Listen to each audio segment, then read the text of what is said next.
Hello and welcome to News Central Now. I am Lekon Onobanjo. The top stories at this hour. Former President Goodluck Jonathan intervenes in feud between Nyesom Wike and Governor Fubara. Federal High Court rejects IPOB leader Nnamdi Kanu's fresh bill request. Niger and the US agree to complete withdrawal of troops by September 15. Details to come your way shortly. Let's begin by telling you that Niger's former president, Goodluck Jonathan, has called for a truce in the Rivers State's political crisis while urging the state governor, Siminalayi Fubara, and the minister of the Federal Capital Territory, Nyesom Wike, to work together. Jonathan said this on Monday during the unveiling of the Trans-Kalabari Road in the state. Wike and Fubara have been at loggerheads since October 2023, when some lawmakers in the state began impeachment proceedings against the incumbent governor. Despite the President Bola Tinubu's intervention, the governor has been at war with 27 lawmakers in the state who are loyal to Wike and later defected to the All Progressives Congress. In a similar vein, 5 commissioners loyal to the FCT minister had also resigned from the State Executive Council.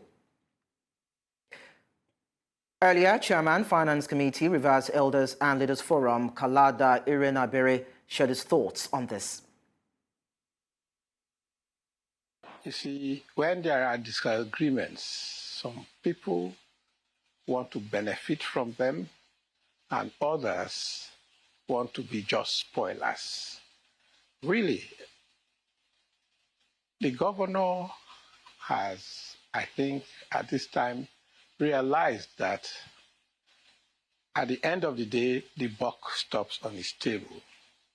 His performance or non-performance will be credited against him.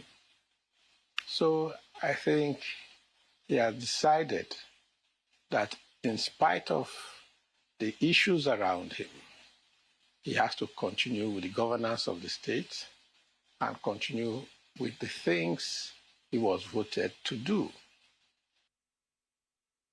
We now tell you that reconciliation moves by the leadership of the All Progressives Congress, APC, to persuade one of the governorship aspirants of the party in the just concluded primary in Ondo State, Jimoh Ibrahim, may have hit the rocks. The aspirant has pointedly told the committee members who visited his Asokoro residence in Abuja to allow the court to decide the matter as regards the April 20 governorship primary election in the state. Recall that Jimoh had approached a federal high court in Abuja to invalidate the outcome of the primary election that produced Governor Lucky Ayedatiwa as a candidate. Alternatively, Jimoh asked the court to remove APC from the ballot on November 16 governorship election. And now to discuss this further, I'm being joined by a political analyst, Henry Olonimoyo. Thank you, Henry, for joining us on the news. Good evening, thank you. So, for you, how might Jimoh Ibrahim's decision to pursue legal action against the outcome of the primary election affect the party's unity and electoral prospects in the November governorship election?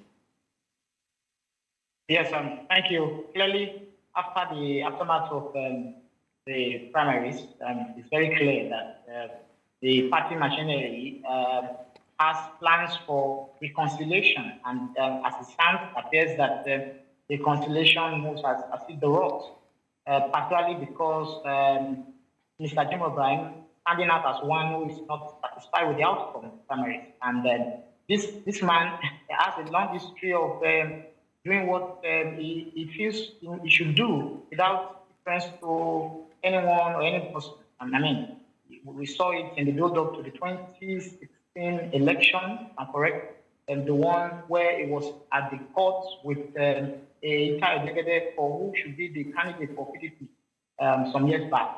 And they eventually lost out the case maybe 24 hours or 48 hours election. And that largely affected the performance of the entire in the election. So this man has a history of litigation. And then if he says he has gone to court for good, it's a serious cause of concern for APC.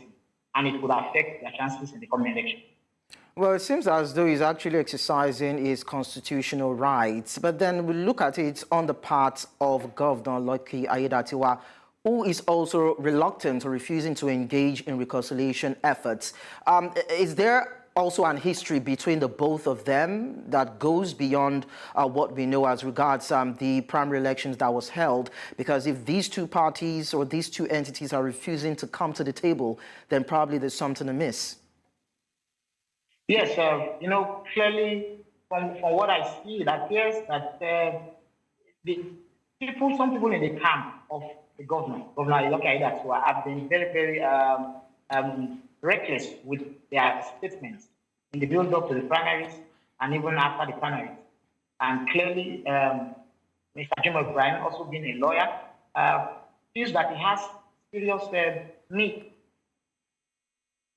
I think our connection just stalled there with Henry trying to drive home its points. If we are able to bring him back on the news, definitely we'll be able to accommodate him. But at this point, we just need to move on. The Independent National Electoral Commission has been accused by the new Nigeria People's Party of excessive meddling and taking sides in the party's internal leadership disputes. The party further recommended that INEC Chairman Professor Mahmood Yakubu investigates the staff members' purported presence at its breakaway group convention, even though they were served with a court order contesting it.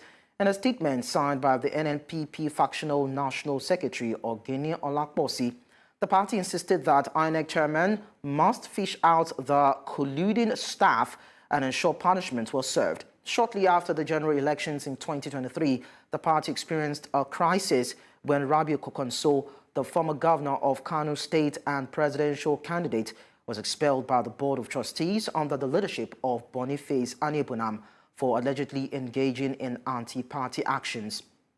Earlier, the National Publicity Secretary of the new Nigeria People's Party, Ladipo Johnson, joined us to talk more about this. We don't have a faction. Olakposi was chairman of Ogun State. He was expelled, as with Anibunam and many others.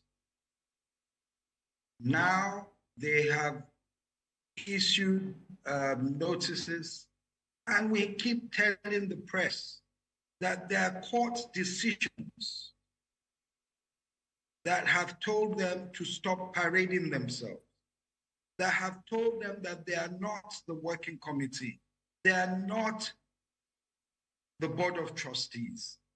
Yet the press keeps going on,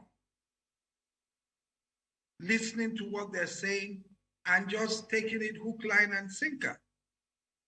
If the press were to do some form of due diligence, just go to INEC and say on your books, who is the national chairman of the new Nigeria People's Party? Away from politics now, the Federal High Court sitting in Abuja has dismissed a fresh application. The detained leader of the proscribed indigenous people of Biafra, IPOB, Nnamdi Kanu, filed to be released on bail pending the determination of the treasonable felony charge the federal government preferred against him.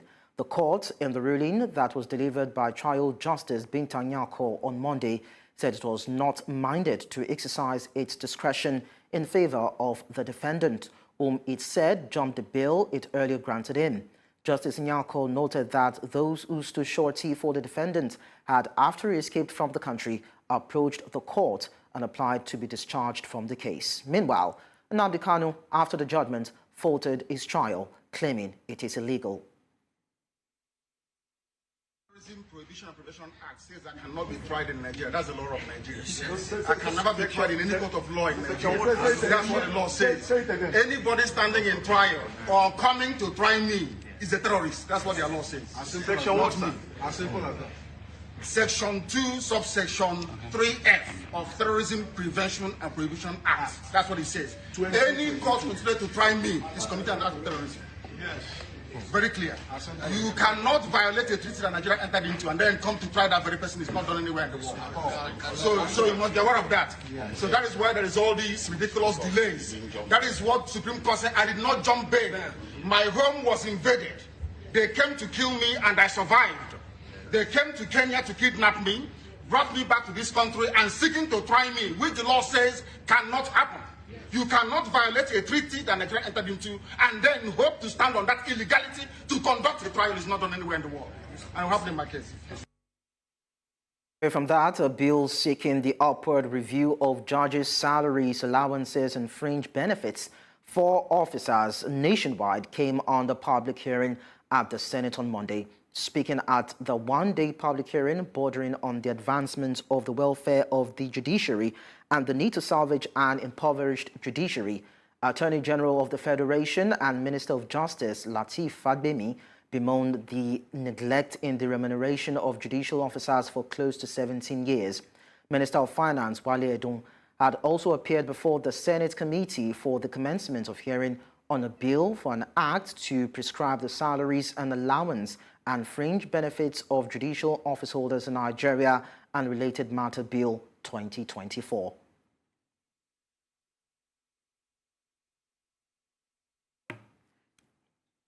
But sad reality is that the judiciary has stagnated on the same salary scale for over 16 years. This is totally unacceptable and is quite antithetical to any meaningful judicial reform. I strongly recommend this bill for your kind consideration and to urge the Senate to support and ensure the passage of this bill in the national interest of promoting the rule of law. That our focus on judicial reform is not only about judicial remuneration.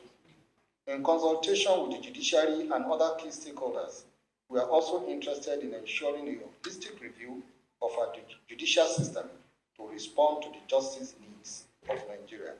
This is why I'm taking immediate and urgent steps to establish a working group on the review of the Constitution and other relevant laws. The working group will, among others, focus on the key provisions aimed at achieving the judiciary that responds to the evolving needs of Nigerians. At the appropriate time, and I promise very soon, we will come up with the proposals for constitutional and statutory reforms of the judiciary in particular, and the administration of justice in general. Under the then Governor Tinubu, the judiciary was reformed, revamped, totally rejuvenated, and hugely encouraged through the provision of physical facilities, technology, buildings, magistrates' courts, law courts, high courts, and in addition, of course, judiciary were extremely well remunerated compared to what the then governor met on ground.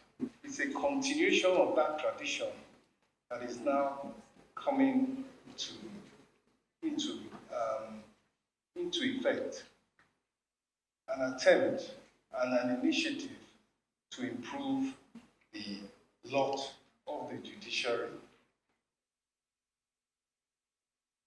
We now go on a short break on News Central Now. We'll be back in a bit. Do stay with us. It's nice to know you're still there. Let's talk health now. In recent years, the prices of blood sugar and blood pressure monitors have surged by as much as 200%, leaving many individuals struggling with the financial burden of managing chronic health conditions. Blood sugar and blood pressure monitors are essential tools for individuals managing diabetes and hypertension, two of the most prevalent chronic conditions in Nigeria. According to the World Health Organization, Nigeria has one of the highest rates of hypertension in Africa, with an estimated 31.2% of adults affected. Similarly, the International Diabetes Federation reports that over 5 million Nigerians are living with diabetes. Regular monitoring is crucial for these individuals to maintain their health, avoid complications, and reduce the risk of life-threatening events such as heart attacks and stroke. And now, to help us understand this better, I am joined by a health and wellness expert, Smita Mahesh.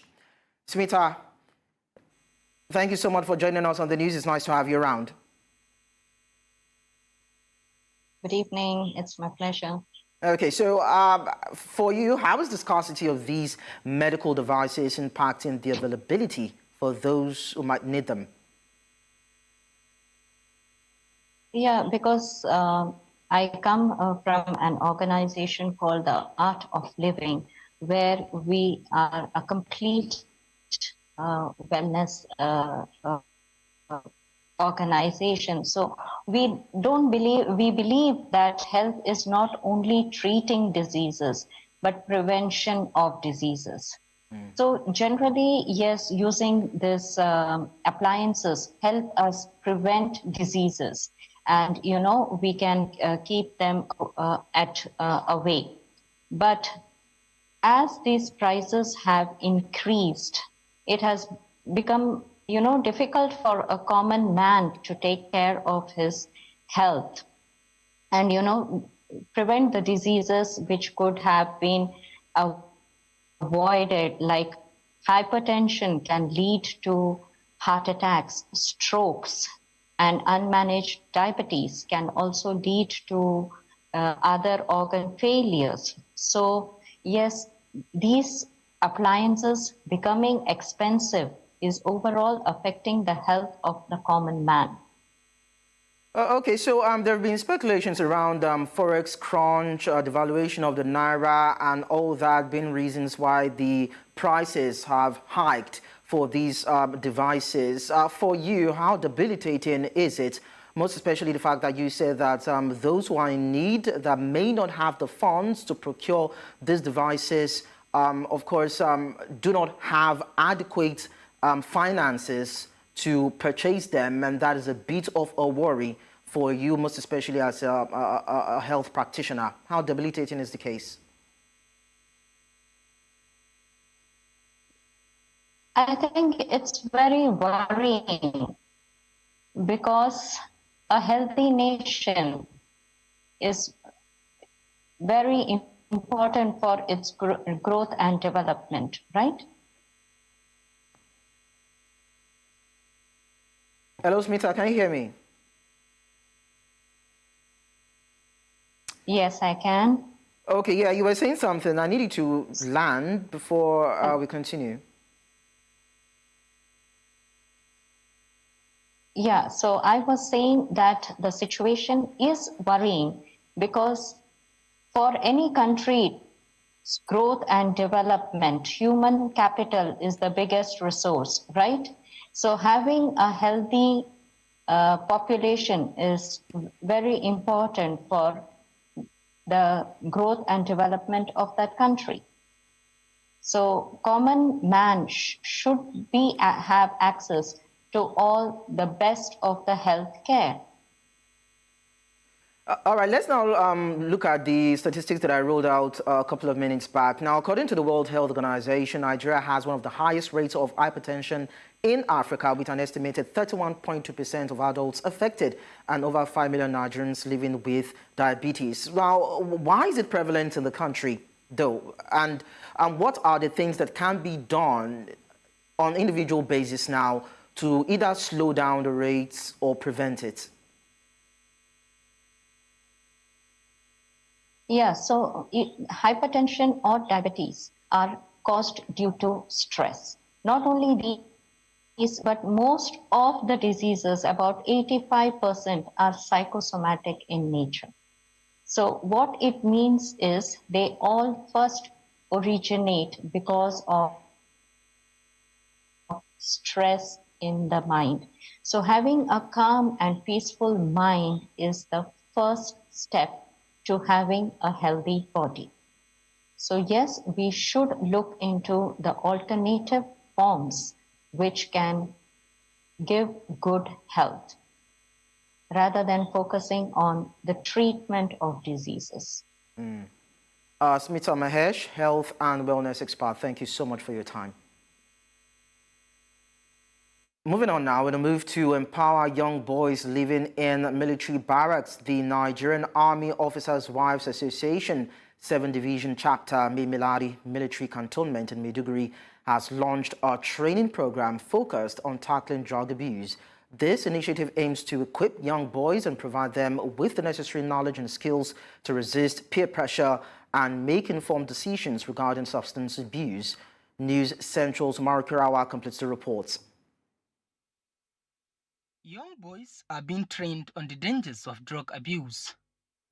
They are provided with practical strategies to maintain a healthy and drug-free lifestyle. Drug abuse is something that has been disturbing our society, not only the barracks, all over the society. This is considered a proactive approach to address drug abuse among the youth in the military barracks. I was really impressed because the chairperson even have that intention of probing this issue to rescue some cases of drug abuse in the barracks. Show them that we are together with you, we are going to support you, whatever you want. The selection of this lecture title for this event, which is Curbing the Menace of Drug Abuse Among Youth, is considered very apt. This because the issue of drug abuse is gradually becoming a public health concern in Nigeria. Indeed, it has become. Studies have revealed that 20.9% of youth in Nigeria abuse one form of drug or the other. The military officer linked the lingering crisis of the Boko Haram insurgency to drug abuse. This is as a result of the negligence the boy child suffers. He has started to fend for himself or beg for food to survive at an early age. As a result, some of them are exposed to drugs and other social vices at an early age.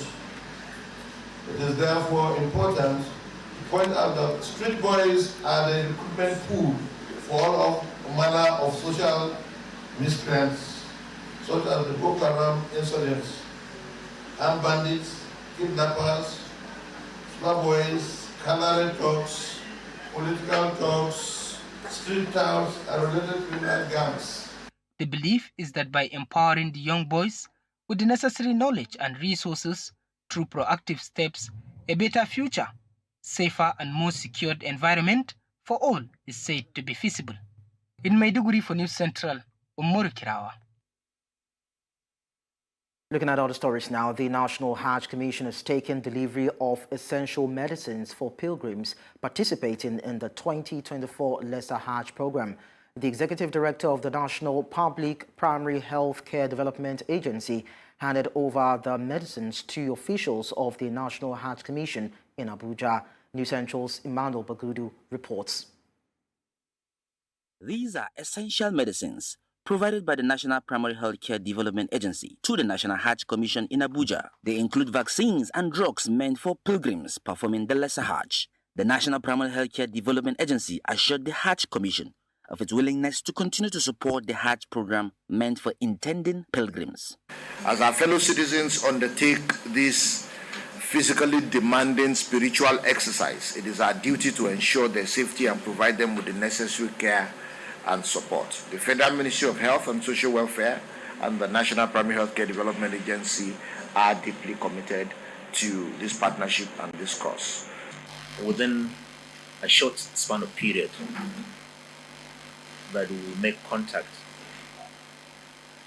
and the minister will trigger the process, and you and your team to be on your toes to see to its actualization within the shortest possible time is worth commending. The executive director of the agency assured the commission of the quality of the medicines. The usage of these medicines is over the next couple of months maximum, but I can guarantee you that none of them is even going to expire this year.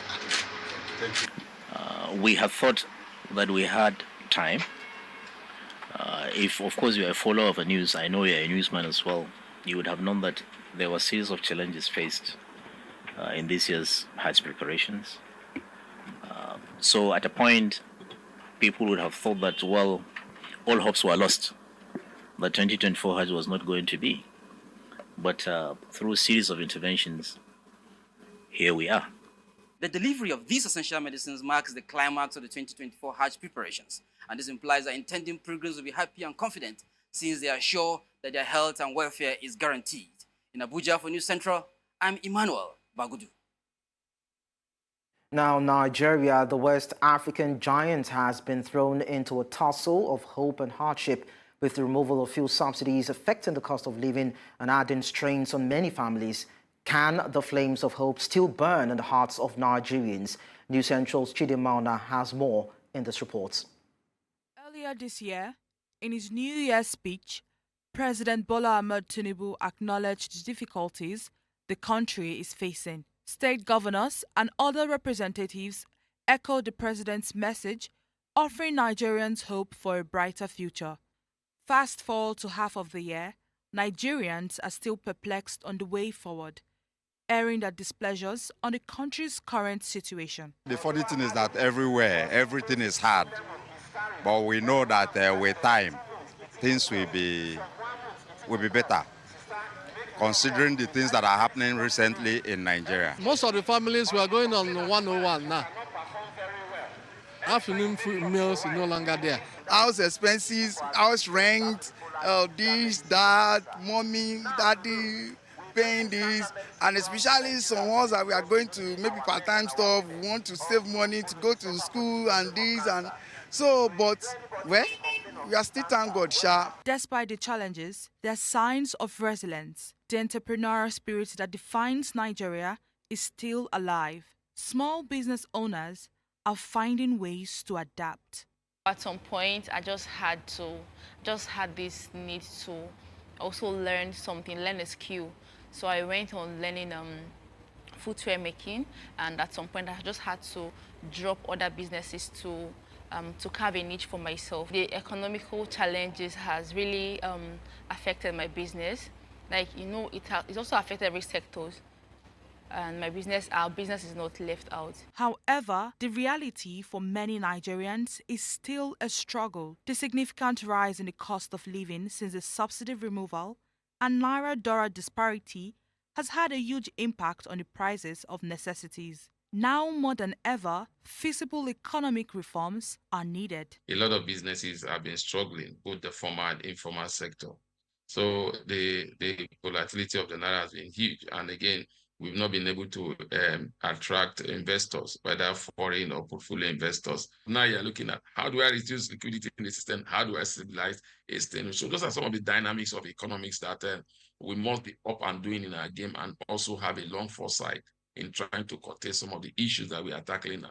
Short-term measures are fantastic, but long-term measures are the key to economic prosperity of any nation. As Nigerians wait for tangible improvements from the government, many remain expectant of a positive change, with the hope of flickering flame offering some solace amidst the current hardship.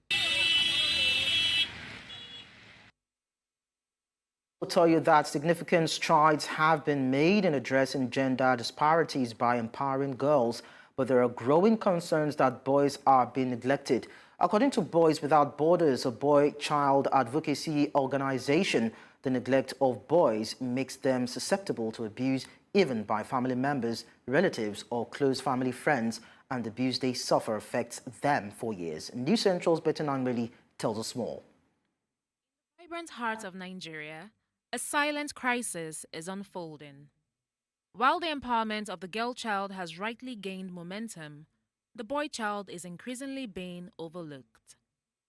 This negligence is not just a silent tragedy, it may be a catalyst for increasing insecurity. In the quest for gender equality, educational initiatives often prioritize girls, sometimes at the expense of boys. This imbalance is evident in many Nigerian classrooms where boys are left feeling neglected and unsupported. Outside the classroom, the situation worsens. Economic hardships force many young boys into child labor, street hawking, and even criminal activities. The lack of positive engagement and role models leaves them vulnerable. The boy child is not neglected as such. The fact is that there has been too much indulgence. And so there's that indulgence, and then too much freedom given to the child, and sometimes also too much expectations on the boy child. Men are shamed when they say they are not sexually active. If a man says that no, he doesn't want to be sexually, meanwhile, women are praised for that. the boy child is shamed, or the teenager, or young man is shamed for that. The absence of support systems for boys is creating a generation at risk. Without proper guidance, these boys are susceptible to negative influences including gang involvement and radicalization. Stakeholders highlight the correlation between the neglect of the boy child and the rise in social vices. If you change the dynamics of education, one thing you will get from that is positive masculinity. If you start to teach a young man what we would consider a paradigm shift from the theories of the past, helping them to understand that first, you are responsible for you, you're responsible for your family, and you're responsible for a nation. What we do today is teach accountability, not responsibility. We're not teaching young men to be responsible for themselves, from their personal hygiene to the food, their environment, and over time, it gradually leads young men into frustration. And that's how other young people have been cashing upon, recruited into terrorist gangs, some were brainwashed into IPOB, some were brainwashed into ESN, some will do whatever, but there's none of these vices that doesn't come from a place of loneliness. The boy child is not a problem to be solved, but a potential to be nurtured. By addressing their unique needs and challenges, Nigeria can build a more secure and prosperous future for all. The plight of the boy child is indeed a pressing issue that calls for immediate attention. As we continue to strive for gender equality, it is important to ensure that no child is left behind. In Lagos, for News Central, Bettina Nwili. Thank you so much, Bettina, for that report. Coming up on the news, Niger-US agreed to complete withdrawal of troops by September 15. We'll bring you details of this and other stories after this short break. Just stay with us.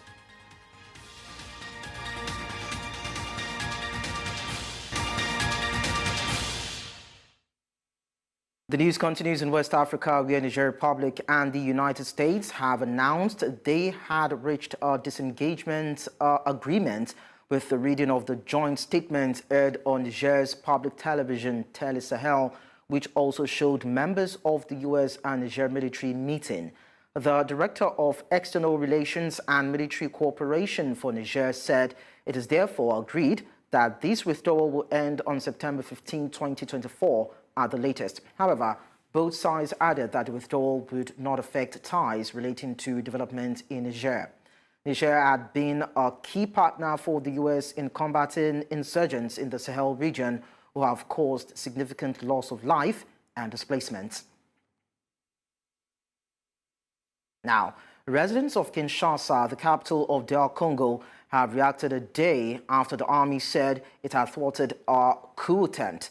The residents are asking questions on how assailants can storm a minister's house without the authorities being informed. Clashes were reported between men in military uniform and guards of the local politician at the said politician's house in Shashi Boulevard, about 2 kilometers from the presidential palace and where some embassies are also located. 2 police officers and one of the attackers were killed in the shootout that started around 4:30 a.m. Now, to discuss this, I'm joined by a foreign policy expert, Bolu Michael Bigi. Thank you so much, Bolu, for joining us. Thank you for having me. Good evening. Good evening. So it seems coup attempt is now shifting from West Africa to Central Africa, as we're seeing it. So what are the potential implications of this trend in the Democratic Republic of Congo for regional stability in Central Africa? And of course, we scale it down to Africa as a continent. Okay, it's quite unfortunate that this is happening again on the African continent. It seems to be one of the most unstable continent in the world right now, and this is a very unstable season, in recent history. And there seems to be now from a wave from the West African region to the Central African region, and this may have been inspired by the success of the coup attempt or the coup in the West African region, being that this government, this coup, this military government seem to have successfully implemented their soft power tactics and have been kind of legitimized and are still in power, and it seems everything is going fine, have been accepted into the international community. However, for the case of Congo, they don't exist in isolation. They are often targeted, and this may be as a result of premeditated issues, maybe political vendetta in some way, or maybe the government of Congo is not agreeing to certain demands of foreign interest. So until we have more details about that before we can really get to know. Well, Michael, it's quite interesting that according to reports, about 3 Americans were said to have been involved in this particular coup in the DR Congo. So how significant is the involvement of foreigners in this coup attempt? And what could be the broader geopolitical motivations behind such an involvement? Well, it could be, it's likely that it's as a result of, the interest of the foreign powers not being met in a way, because it's also a sign that, the government of Congo is maybe weakening in a way, because there's no way that they would, have such strong security breach without an insider. So it's often kind of premeditated over a period of time, and it's quite unfortunate. And this may have been inspired by the recent event in the West African region. And this American, these American citizens being used as tools to, foil this kind of, to carry out this coup attempt may just be as a result of, their skill or expertise in terms of military ability. They may not actually be working for the American government. So till before we really know what the situation is in Congo. Well, it's quite interesting, Biggie, that you are saying that there could be some sort of international interest in what is happening in DR Congo. And it's also interesting that a representative of the U.S. A couple of hours ago said that she was surprised that Americans were involved in the coup. But then one of our guests, Dr. David Masanga, said that it is the notion or common knowledge that there should be instability in DR Congo so that the so-called interested parties from the international scene within the confines of the international curtains are able to pilfer the mineral resources in DR Congo, of course, in the country. That helps them to steal the natural resources there. That is why you would have continued instability in the country. So tell me, are you surprised? I'm surprised that Americans are involved because it now makes them a third party in the crisis. What's going on in the country. However, if we look at it, countries that are rich in natural resources, most countries that are rich in natural resources, even not all, in the 90th percentile, are unstable, and they're perennially unstable. Is it Nigeria? Is it the Middle East? And Congo, it may interest you to know, is the richest country in the world in terms of natural resources, and this country has never been stable since I was born. So now, so the guess may have elements of truth, being that it kind of distracts the people from defending themselves. It distracts the international community from actually calling the Western interests or the foreign powers into order. And it's this distraction allows them to now, spend time and actually extract these resources for their own advantage. So there might be elements of truth that this country is perpetually unstable, and the reason behind them is their resources. Okay, Bolo Michael Biggie, foreign policy expert, thank you so much for sharing your insights with us. My pleasure. Thank you very much. Talking business now, the Nigerian government's recent plan to tap into pension funds has sparked a wave of concern among citizens. Many are questioning the rationale behind this move and its potential consequences for the retirement security.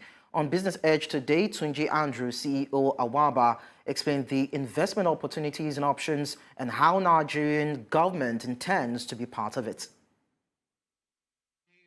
pension regulator has created multiple opportunities for Nigerians to be able to direct how their pension funds are invested. As of today, I think we have 6 different funds in the pension system, from Fund 1 to Fund 6, which have different horizons, different perspectives about how the money is invested. One of them is actually an ethical fund for people who their religious beliefs or their ethical beliefs do not believe in profit, but they would like in terms of, do not believe in interest, but believe in profit sharing. So there are different kinds of pools within the pension system. And if you speak to your pension fund administrator, they will be able to give you a definite clarity on which one is available to you and which one you can invest in. So the choice is already there.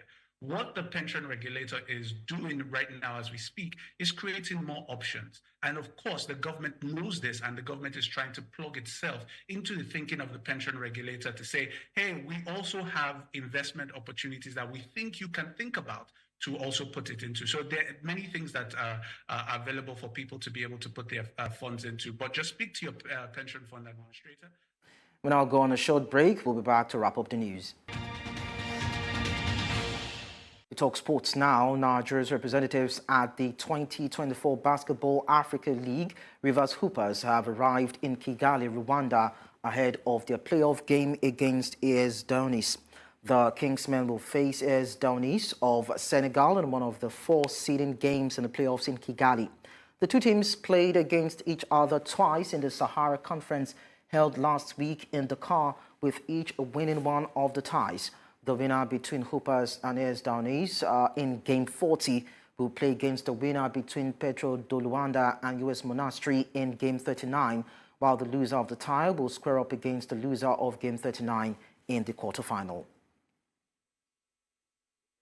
We also tell you that Feud boss Arne Slot has been confirmed as Liverpool's new manager. The Reds agreed a compensation deal worth £9.4 million with the Dutch club in April, after the 45-year-old was identified as the man to succeed Jurgen Klopp at Anfield. Klopp, who had been in charge of Liverpool since October 2015, left the club following their season finale win against Wolves on Sunday. After the game, the 56-year-old German called on Liverpool fans to get behind their new boss, chanting Arne Slot. Slot will officially start at Liverpool on June 1, subject to a work permit.